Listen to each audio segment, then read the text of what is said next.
చక్కగా వర్షం పడుతుంది బయట, ఇంకేం చల్లదలేక ఏదైనా పులుసులా తినాలనిపించింది. కాకపోతే ఈరోజు శనివారం కాబట్టి ఇంకా వెజ్జే కదండి, మేమైతే వెజ్జే తింటాం. సో బెండకాయలు ఉన్నాయి, వేడి వేడి పులుసు చేసేసుకుందాం. ఇంకా పదండి వీడియోలోకి. సో ఫస్ట్ ఏం చేశానంటే కొంచెం ఆయిల్ వేసి బెండకాయలు కొంచెం ఫ్రై చేసుకున్నాను. ఆయిల్ ఎక్కువైపోయింది అర్థమవుతుంది, కాకపోతే నాకు కొంచెం ఈ పులుసుకు ఆయిల్ ఎక్కువ ఉంటే కొంచెం బాగుంటుంది. అలాగయ్యాక కొంచెం మెంతులు ఆవాలు వేసి అప్పుడు పచ్చిమిర్చి ఉల్లిపాయలు అల్లం వెల్లుల్లి పేస్ట్ రుబ్బుకుని ఉంది, బట్ స్టిల్ కొంచెం దంచిన వేస్తే ఫ్లేవర్ ఇంకా బాగుంటుంది.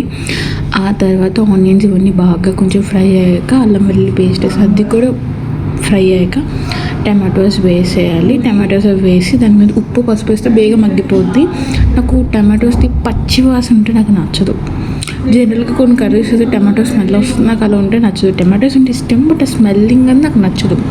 సో ఉడకపెడుతున్నప్పుడు మనం ఉప్పు పసుపు వేస్తారంటే స్మెల్ రాదు అని నాకు ఒక చిన్న బిలీవ్ అనమాట.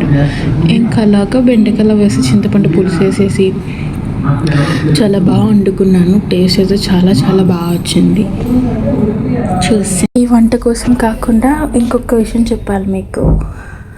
ఇలా వర్షం పడుతున్నప్పుడు బిర్యానీలు, చికెన్ జాయింట్స్, ఫ్రైలు, చికెన్ పకోడీలు కాకుండా వెజ్ క్రేవింగ్స్ ఎవరికైనా వస్తే కామెంట్ చేయండి.